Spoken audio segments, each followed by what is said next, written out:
Hey, everybody, here with Joe, and we just wrapped up Alumni Weekend. Everybody was super excited about what we have here today, which is the Heraclitus Select Birdsong Blend. And so I wanted to give him a chance to answer all of those, or not answer the nerdy questions, just throw out that nerdy info that goes like way over my head, but you guys will appreciate. Right? So, man, introduce yourself, kind of give them a rundown on how this all got started and everything. Okay, so my name is Joe Hoskins. Some of y'all may recognize my voice from the behind the scenes stuff that I've done with my wife, Raquel Clark, who's American Gun Chick. Mm-hmm. You guys, many of you guys will know that we got our start right here on the Birdsong range, and that's where we really chose to focus our emphasis as far as what we're doing with Heraclitus Select, at least this first release, Mm-hmm. and honor the nines and ones. So many of you guys may or may have not have heard the Heraclitus quote, and I butchered just a little bit. I should have it memorized. But James used to say it all the time Mm-hmm. regarding every 100 men sent into battle. And that's on the back of the T-shirt. You can see the T-shirt right here. I'll show the back later on. Out of every 100 men sent into battle, Mm-hmm. 10 don't even belong there. Yep. 80 are just targets. 9 are the true fighters, and we should be thankful to have them, for they are the ones who make the battle. But one. One is the warrior that will bring the others home. Mm-hmm. And then our final toast would be here's to the nines and the ones. And so that's what we wanted to dedicate this to, because, you know, obviously we've been doing this almost 10 years now. Mm-hmm. And Birdsong Range is special to all of us that have come and trained here. And it really is, we play this a little bit, it really is kind of the breeding ground or the birthing of many of these nines and ones. Right. Yeah. Right. So, like, you know, we've done interviews with instructors and alumni and stuff like Mm-hmm. that. And so we're like, you know, it's really tough if you really dive into what those nines and ones are. I think it's the developmental ground is what we wanted to try to Mhm. say for the nines and ones, because to be a 9 and 1, it can mean a lot of different things to different Mhm. people. But to be a 9 and 1, it's more of the mindset. Yeah. And I agree. that's number one Mhm. for James, for all of it, really. And so if the mindset's not there, it's impossible to be a 9 and 1. And then we work our way down to tactics and skill set and so Mhm. on. And so what we do on Birdsong is put in the blood, sweat, and tears Mhm. to build that skill set. Yeah. To equate to that 9 or 1, you kind of have to have the skill set, Mhm. but it's the mindset that ultimately kind of gets you there. Right. And so that was kind of the debate in some of the past ones, like, is it the, you know, is it where they're born or is it where they develop Mhm. fully? And so Right. there's arguments for both, you know, Yeah, but I think I've seen both from all sorts of people that we've trained with in the past, and Mhm. people that have become instructors and stuff like that. And, Yeah. you know, someone that like yourself who got into it and like you're doing it, and all of Yeah. a sudden, boom, boom, boom, training, and James takes you down the pipeline and just skyrockets, man. Yeah. I mean, everybody. I don't know if you guys know this or not, but like I had no background in this. You know, Right. like my mom was borderline anti-gun. My dad was a hunter, but he wasn't like a big gun guy. And so I was never around it at all. And much like what you're getting at, the first time I took fighting pistol, like it just introduced me to this world. And now, like you said, the mindset behind living this martial life, doing what you're supposed to be doing to protect yourself, the people around you. But outside of that, just the whole idea, I think that a lot of us strive for is we want to be the best version of ourselves that we can be, you know? And I think that's a part of that Right. nine and one, you know? And so, yeah, absolutely. And so, like, it's been like very eye opening, because you know how you feel internally, but to see how other people feel, or what they might do is put it into words better. And so, like, when you think about one of the things we talk about being nines and ones, again, this is dedicated to that kind of, to go back to the bourbon and the training we put in, whether you drink or don't drink. It's really, I mean, what I intended to be is more of like a homage to those. Mhm. You know, when we come up with the idea, we were training girls up in Lexington. Mhm. Brickell has the American Honey Badger program, which of course started here, and the instructor's course and stuff like that. And we went up there, and the ladies, she was a barrel broker, right? And so she started telling us how we can invest in bourbon. And I was like, dude, it'd be dope if we came up with some sort of brand that honored our guys, kind of. Yeah. You know?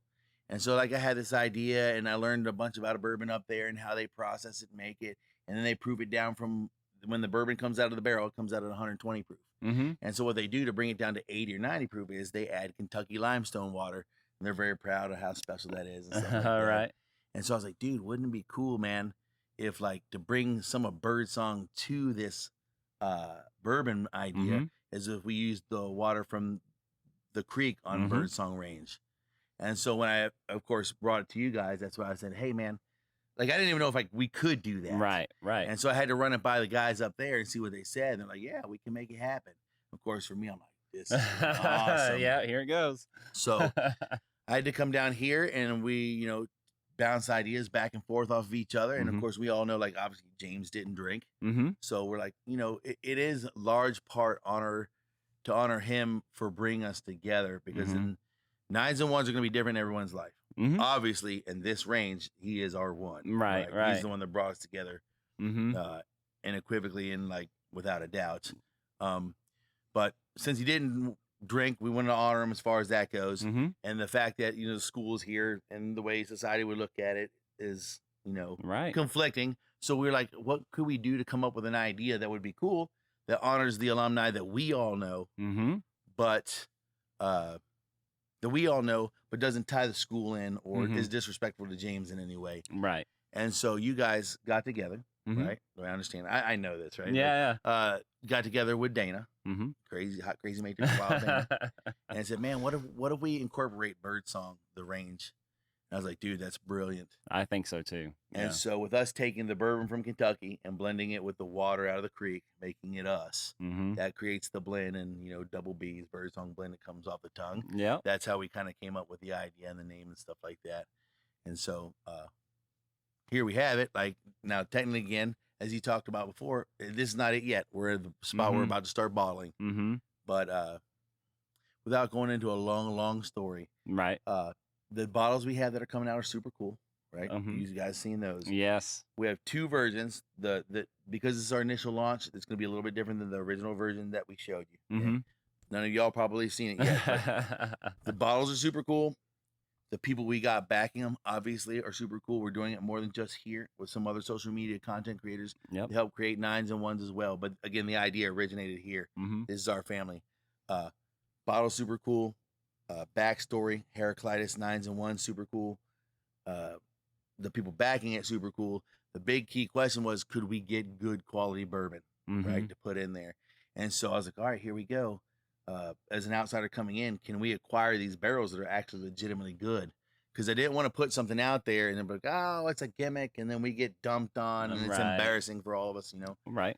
And like if that was the case, I wouldn't do it. You know what I'm Right. Yeah. saying? Yeah. I'm not Of going to course allow not. that to happen, Yeah. right? And so I was hoping for something just good enough Yeah. Mhm. to where like the connoisseurs couldn't dump. Right. That's what I was Yeah. kind of Yeah. hoping. But those guys are nerds anyway, so Right. it doesn't matter. And lo and behold, so me being a marketing guy, this is what I come up with. And I had to dive into that world of sipping bourbon and learn what these guys tasted, what Mhm. they were looking for. Well, I found out on the rabbit hole and I learned to develop my palate and I love it now. Right. So me and I got my brother into it and it's been kind of a crazy ride, like learning how to sample these things and taste these things. But like long story short, what we found out we were able to do is get exquisite barrels. Nice. Exquisite barrels. I'm what they call a non-distiller producer, Mhm. meaning I don't distill it. I source those barrels from somewhere else, right? Now, there's one other company that has the other bottle we have is Barrel Strength, and we have two of them, Barrel Strength, and we have the Toasted Barrel, which is us, Mhm. right? The Barrel Strength is straight out the barrel, 120 proof, straight out sourced out of Green River, Owensboro, Kentucky, and so other companies can come in and buy those barrels the same as me. There are a couple other companies that have the same stuff, and they just release it to YouTube reviewers, Mhm. rave reviews. I Mhm. knew this already, but when you get money tied in, you get a little bit nervous. Yeah. Rave reviews. That said, that the barrel proof is good. Mhm. The toasted barrel, we take that same barrel. It's a little bit different. The mash bill is different. The recipe is different.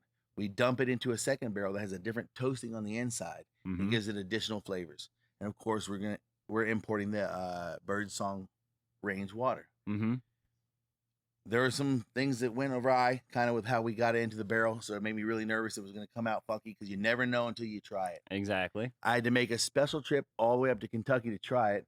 Panicked because, again, it's a big investment for me. Right. And it came out just incredible. Yeah. Like non-sales pitch, like just the guys at Bardstown Bourbon Company is where we're bottling. They're like, dude, we don't know how this is going to turn out. We did a little bit different way. Mm-hmm. And so it's a lot to that story, but they did it a little bit different way, so we don't know how it's going to turn out. So you should try it to see what you think.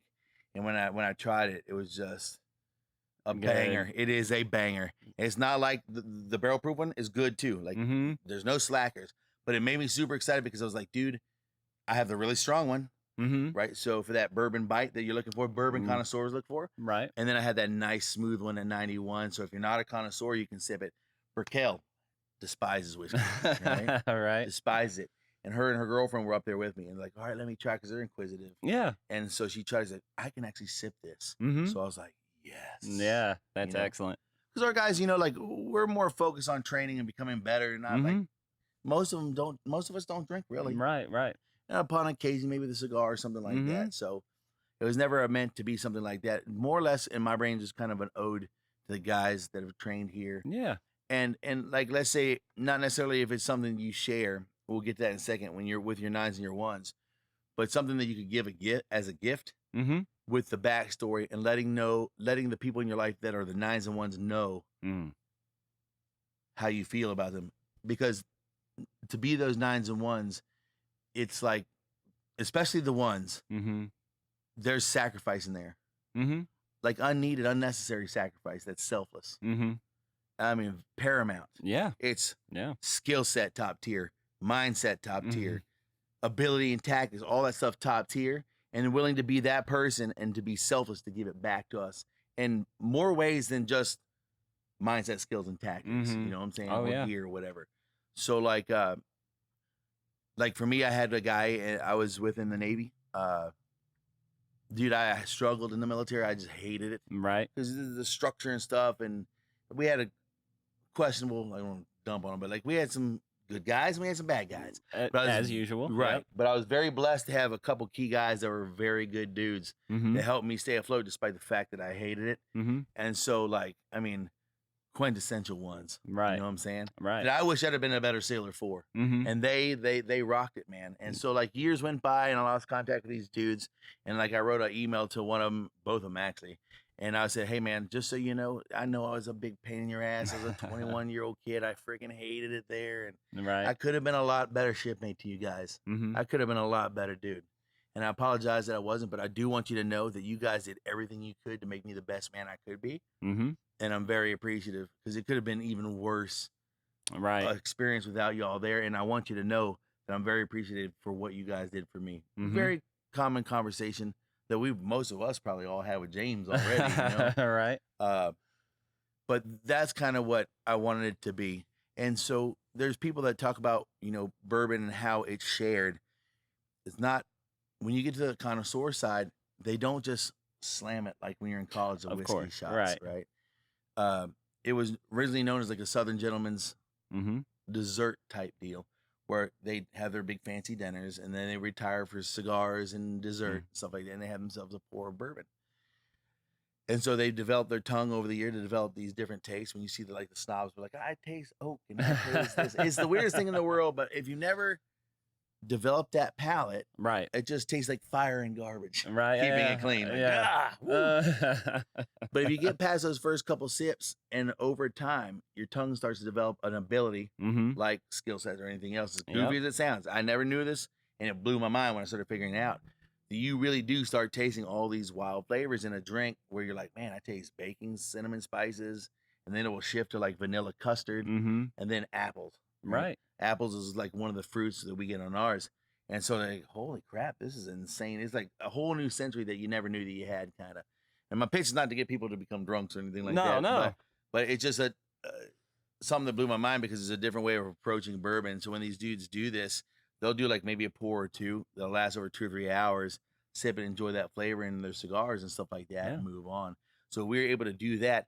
Inevitably, that comes with hanging out with good people and telling stories and all the stuff that comes along. That it's something that's you're able to share with your buddies and stuff like that. And yeah, I think that a big thing that really hooked me on like your idea behind it. He hit me with the sales pitch too, so don't worry, guys, you're not the only one. But no, the thing that hooked me or really got me thinking about it was whenever.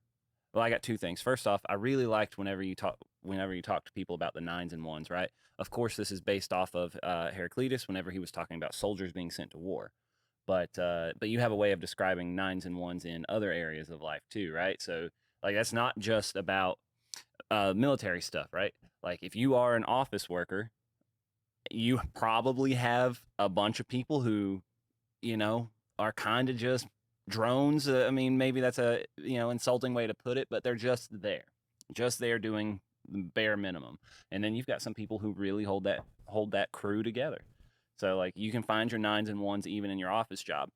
But outside of that, it is the social sharing aspect of it. Like you said, it's not like we would never encourage anyone to be out there, as cheesy as it is, like please drink responsibly. Right. Right. All of our alumni who are into bourbon and into this stuff, like they're not going out there and getting wasted or anything like that just for the fun of it. They are cracking open a bottle when they're hanging out with their buddies. Right. And they're sitting around talking about classes that they've taken together and like what this one dude did in class and how crazy it was and this and that. And it's more about heightening these moments that you have bonding with people. Absolutely. Absolutely. Because like, dude, if you think about it, like, let's just say somebody walks like, hey man, I'm going to do a bourbon and pitch it to the Tactical Response alumni. Right. Truly, if you just came to me without kind of the backstory, the meaning behind it, what we've tried to make it to be and what I believe it is and what it will be, I tell you you're smoking crack, dude, because I'm like, dude, nobody drinks. Like we'll go to, Beaver Dam and have maybe a beer, two or three guys might have a beer, but predominantly instructors, students, we're serious about our craft. And like these are your guys that all, in my opinion, the creme de la creme, man. Like this family here is like, they live by what they preach. And they attempt every day to be the best 9 and 1 outside in town, be outside the range that they can be to help their community in any given way. And like getting smashed and being irresponsible is not it. And of course, James, don't go stupid places doing stupid things with stupid people. Right. And so like, that's what we kind of try to live by and think about. We can get off on a bunch of tangents. I remember like we were in New Orleans coming back. We did our little loop. We came here, go to see my mom. When we go through New Orleans, we made a pit stop because New Orleans, I'm a foodie. You know what I'm saying? And New Orleans is a spot. So like we go and we're walking down a side street trying to get to Bourbon Street, and there's always chaos. And there's this guy in there, man, and he's fighting these cops, and these cops are trying to get him in the back of the cruiser. Right. And like his mom's outside. She's like, stop there, stop. And then like they're fighting them and stuff like that. And we're just standing there like knuckleheads watching. And Raquel looks at me and she's like, dude, what are we doing? You know what I'm saying? She's like, we're sticking around in a situation that we know could get very hairy and bad. With the mom fighting, this guy fighting, who knows who's friends, the cops are being wild. We're putting ourselves in a bad situation. We're hanging out in a stupid place with stupid people doing stupid shit by just standing there. Right. When we should just be responsible and get ourselves off the X and be out of the situation. Exactly. And so like, that it carries over into everything. Trying to live right and all that sort of stuff, not just be rubbernecking and get caught in some bad situation. Yeah. Well, we always got James and you guys and, and stuff like that. Pops up upon occasion. For the most part, we're pretty smart about that sort of stuff. That's how we live, dude. Yeah. And so, For sure. So what was the, so I know we talked about like kind of the inspiration behind this, and you talked a little bit about the process. For those people out there, is there anything that is kind of setting this apart from like just like your bottle of Buffalo Creek or something like that, right? Like as far as like the flavor or like the process behind it, and like there's some dudes out there who, when you were talking about the smoked or the barrel proof and the smoked barrel and this and that, they were like, I want to hear more about that. Right. So the way that we toasted it is a little sticky. So we've had some issues with some people that we brought on board. The person as always, removed, right? It's the way it works. We had some issues with how it went into the toasted barrel. There was a very abnormal way it went into the toasted barrel. Okay. So again, like I mentioned earlier, we panicked hardcore. Still recording? Yeah, no, we're still recording. Shelton's up there messing with the screen in front of us. Chain of thought for a second. So how it basically entered that second barrel left us a little bit I'm all the way worried, dude. Like I was mud button, you know what I'm saying? So I was like, dude, like furious, mud button, scared, all the above. I was like, I gotta get up there, try this bourbon, see what the heck's going on. And like I said, it came out freaking phenomenal. Mm-hmm. Like almost pretty similar to one that is very sought after, almost impossible to find, and almost double the price, right? Mm-hmm. So like, and I'd love that one already, Right. anyways. And so when I tried, I was like, I mean, James, cuz I was like, no fucking way, dude. Like, I was stunned. I was like, no fucking way, dude. You gotta be shitting me. Mm-hmm. Like, no way, dude. Like, I was so excited. And of course, the dudes that were working there, like the Bardstown Bourbon Company reps, they're like, man, this is one of the, Bob Ross would say, this is one of those happy accidents. You just kind of got lucky. I was like, yeah, you're right. And so, like, obviously, like Isaac and some of the other guys are connoisseurs and stuff like that. They're all interested in the details of how we went about it. And I kind of explained it to them. I'm gonna keep it off of here because we're gonna recreate that, dude. And like, if we keep the mash bill the same, the age the same, the toasted barrel we use the same, and everything the same, we should stay pretty close. Now, every barrel is a little bit different because they age as seasons change. So every single barrel is gonna come out a little bit different. So, does that answer your question? Yeah. No, for sure. And the age and everything like that. I don't remember the exact details behind it. 5 years. So again, we have two. They call them expressions. Okay. Right? They got their own lingos. I've learned this stuff over the last couple years. Expressions with the foolproof, which is 21% rye, 9% barley. Barley helps hold it together, and then the remainder corn, like 80 something or other. Right. The Birdsong blend is 13% rye, 9% barley, and the rest corn. Okay. And so subtle slight differences. Rye gives it more of like a rye bread taste. How you have those seasonings and stuff like that. Right. But dumping in that toasted barrel changes everything completely. Okay. Right? They'll finish. They call it finishing. And so you could dump into a toasted barrel. You could dump into a rum barrel. You could dump into a wine barrel. Those rums and wines take a lot longer to finish. It would have been like another year or something like that. So we said, like, let's try a toasted barrel and see how it turns out. See if we can come up with something unique that not everybody else has. Now, like I said, there's one other company that has it real close. What I did was I was so stoked that it turned out that way. Again, I have money invested. So I'm like, is it placebo effect? Am I like thinking it's better? I don't know. So I took sample bottles back to Texas. And then we got round up my connoisseur buddies and stuff like that and said, all right, dude, like I got us a blind test because what bourbon guys like to do to see which one's better. And so, and so I did a blind, four bottles. One I can't remember the name of. Two was a sweet wheat 1792. This is going to be French to you, but it's hard to find bottles pretty good. The bottle that will remain nameless in our bottle. Right? And so I set them all in a line and had them work their way down. I was like, all right, guys, which ones are better? And half the dudes said number 3 and half the guys said number 4. But they were all like, dude, it's like splitting hairs. Very cool. They're neck and neck the same, except for number 4 has a little bit of more apple on the end. So which one they like more? Everybody's palate's going to be different. Right. You know? So which one they like more? They were 50-50, but they said they were about the same, except for ours had a little bit more apple, which I'm totally cool with, obviously. And so, like, when I told them, they're like, no way, dude. I'm like, yeah. And then there was, like, the whole brother moment, like, yeah, we got some good shit. Let's go, you know? And then my brother's like, dude, I'll double my orders on that. And, like, so that when you get that kind of response, then I know I wasn't off. Right. And, like I said, for me to come now to, like, bourbon events, because it's going to be, this is to start off a small idea just here. But to try to grow it larger, now I can go to like bottle shares. They have these big events where people bring different bottles and stuff like that. You get to try a bunch of different stuff. I can take that bottle share. Me personally, if somebody came up to me and said, hey, this is my personal blend, I would think, maybe it's going to be wishy-washy because they're not a big giant distiller and stuff like that. But I'm able to take that bottle and pour and know it's going to be a banger and watch them light up. Dude, they're going to sell themselves, dude. Yeah. There's a cliche thing in the bourbon world. They say is this: two key things. If a celebrity endorses it or the bottle's super cool, right, the bourbon is probably going to be garbage because there's no other way they could sell it. Right. A good bourbon, they could put in the most plain bottle and put it out there, and it'll sell itself. It takes a lot longer for that to happen. Right. Popularity has to find grow. Yeah, exactly. And someone taste has to go and try it. And buddy, like, I just like feel like we got it all, man. Nice. And like this is like, yeah, I mean, you probably could tell the exuberance. Yeah. For me to get through these first two, it's just incredible, man. Right. Like I'm beside myself the fact that I was able to put all this stuff together and then get banger juice to put in there on top, so where the connoisseurs are like, damn, that's good. Right. You know, we got all ends of the spectrum, man. And so to do that, and then again, another big key thing is to incorporate. There's a super famous dude that got real famous about 5 or 6 years ago. He works at Buffalo Trace. His name is Freddie Johnson, right? He's third generation working there. And what he said is like, man, I'm the third generation. My dad worked here. My grandpa worked here. When you work, you only see about 3 full generations of bourbon come to fruition. Takes them about 20 years. They mostly bottom around 4 to 15-ish. Sometimes they go longer, sometimes a little bit less. They can.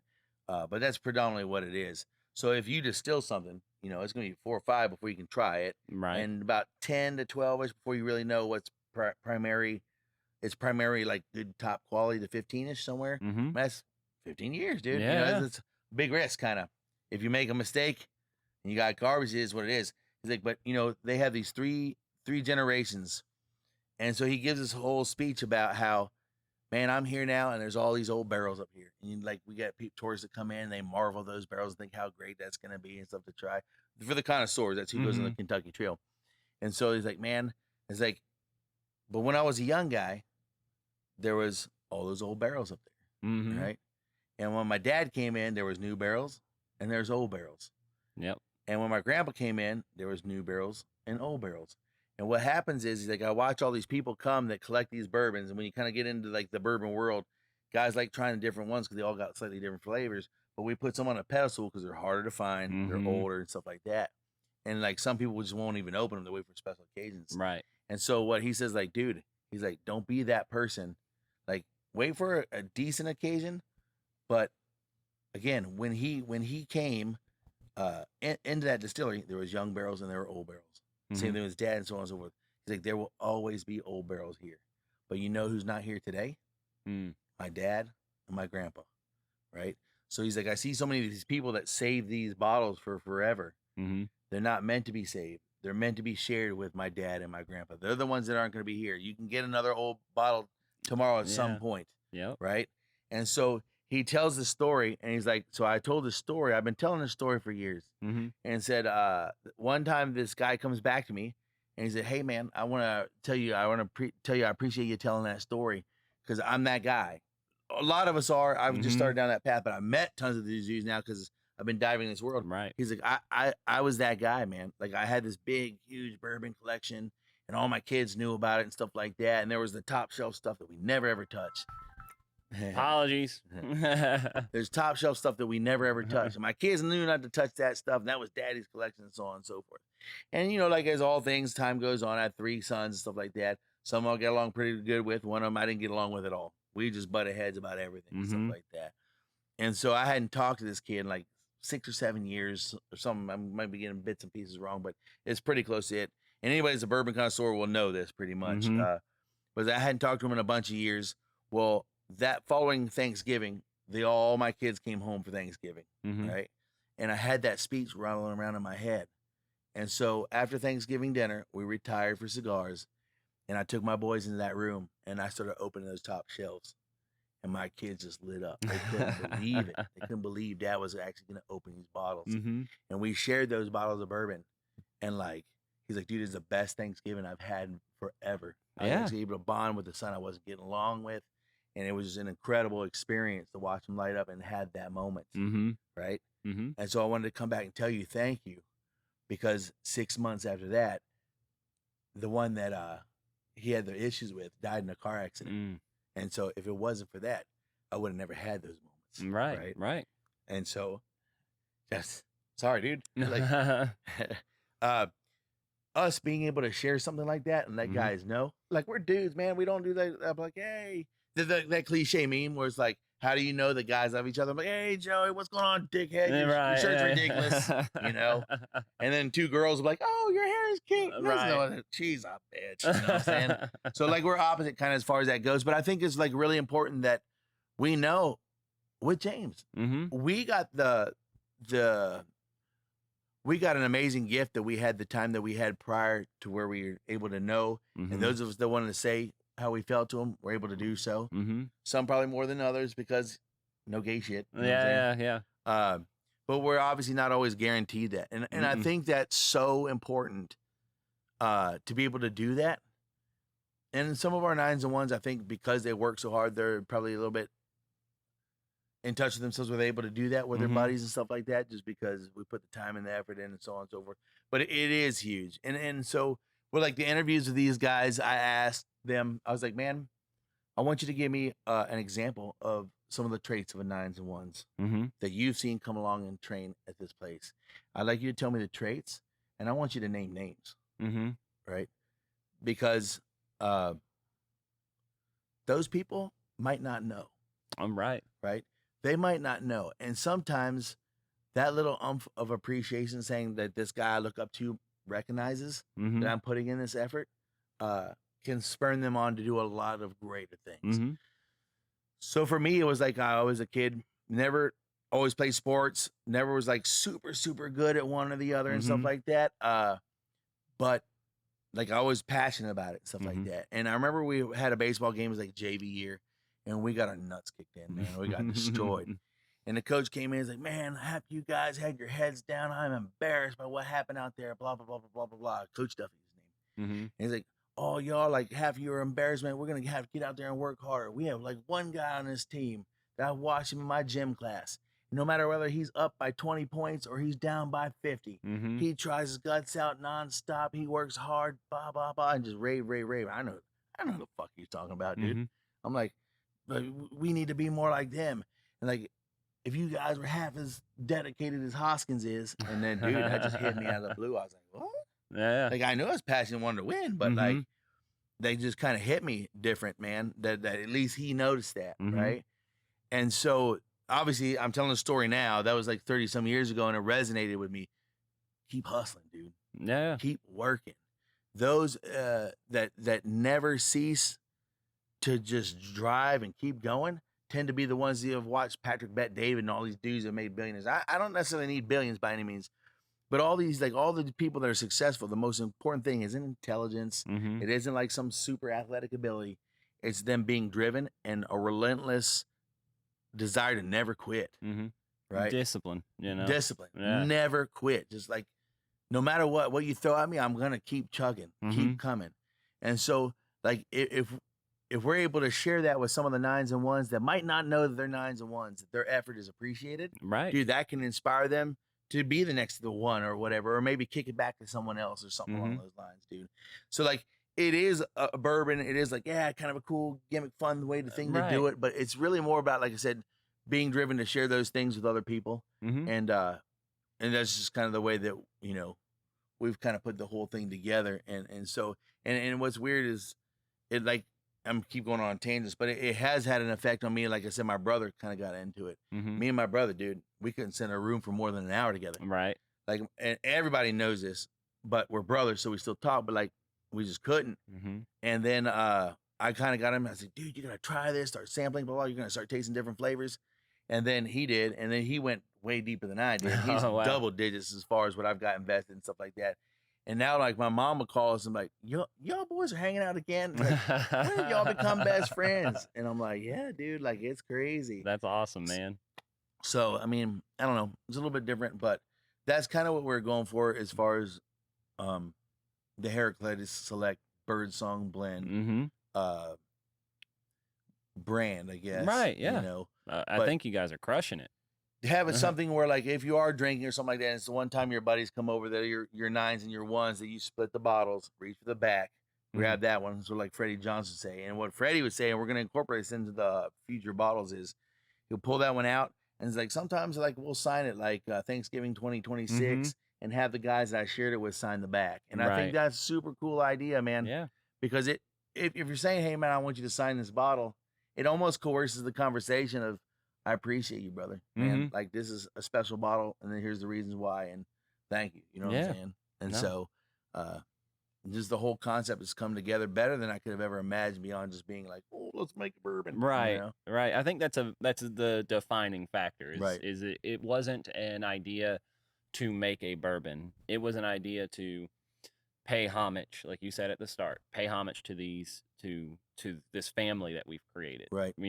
And what's something that we could do that a vast majority of our alumni could kind of be interested in, and like you said, a gift for other people and stuff. And so it was never a like I said, it was never a plan to make a bourbon to try to make some money off of it. It was, this is going to be Right. something I for, mean, for our people. Capitalism. Yeah, the James money. Like, hey, yeah, we're gonna hey. make money. You know No, what the I'm saying? money, Like, the right, money James. is the side Right, benefit, of course, right? absolutely, Yeah. absolutely. It's a business like anything else, is the same. But how, like, we all want to do something that we're proud of, that we feel like brings people together and makes people's lives better. Right, And right. something sleazy or whatever, who knows what, you know what I'm saying? Something you're proud of, that you feel like you're making a positive change, like we do here at Birdsong by breeding these 9s and 1s, dude. You know what I'm saying? Like, came James' time, like he can rest peacefully, knowing like, man, look, I always kind of hope, I'm sure he did, but I always kind of hope he realized. I don't know that he would ever know how big the ripple effect would be. When it's like us teaching our honey badger class, he don't see that, but he knows he gave us what he gave us. And like these young girls that put him on a pedestal, that like, I think for like the first time ever, after a couple of our classes, a bunch of girls started commenting on his Instagram. Like, where's this coming from? Like, he'd always be like, man, he's like, everybody thinks it's kind of cool being a YouTube sensation. But all the people that like come up to me and ask me for autographs are dudes that look like me. You know what I'm saying? Yeah. I'm like, sorry, James. Sorry, James. You know, never the pretty girls. But. Right. Well, so since we talked about the kind of the brand behind it, the story behind it, and everything like that, for the people who are interested, how are they going to be able to get some of this? Okay. So this will all be direct to consumer starting right now. But about a month and a half from now, it depends on when this comes out. So you go online to HeraclitusSelect.com or Heraclitus Bourbon. Both of them lead together. And then you can order online. The way that it works, bourbon is a little bit different because it's the one thing that's more regulated than guns, crazy enough. I'm considered the distiller, right? Okay. I have to sell to a distributor who then takes it to the state that they're licensed to distribute in, Texas in this circumstance, and sells it to a retailer.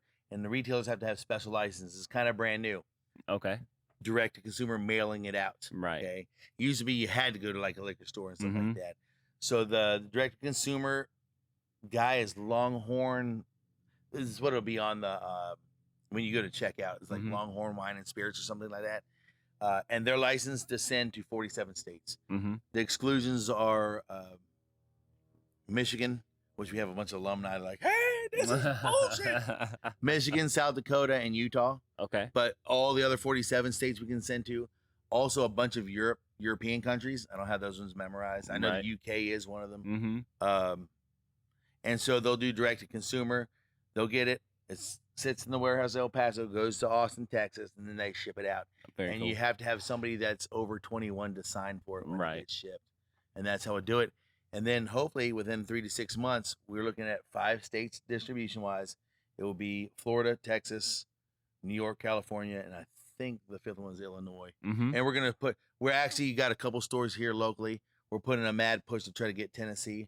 So if people come and train and they want to take one home, we can't put them in the garage at Joey's. Yeah. You know what I'm saying? So what we have to do is get it through the distributor to deliver to like Hillbilly Liquor here on the street. There's a new shop over here. We'll figure that out. But the idea will be that they'll be here available. If guys come and train, they can come and get one and take one home as well. So excellent. Well, man, I'm super stoked. I don't have like the palate for it or anything. It's something I've always been interested in. And then I eventually was just like, I don't have a palate for it, so I'm not ever going to enjoy it. But then talking to you, you were like, oh no, like you can just develop that. Yeah, like, absolutely. It takes time. It does. It doesn't take a lot of time, but it does take time. Like as if you never done it just tastes like garbage, hot garbage, dude. I understand that. I was in the same spot.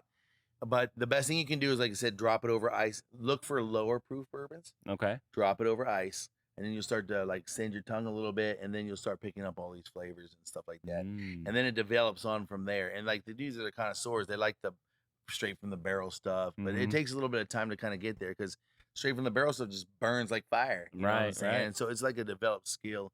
And like, again, I'm not saying you got to do it every day. Like I'm working out, going to the gym. It's nothing like that, you know.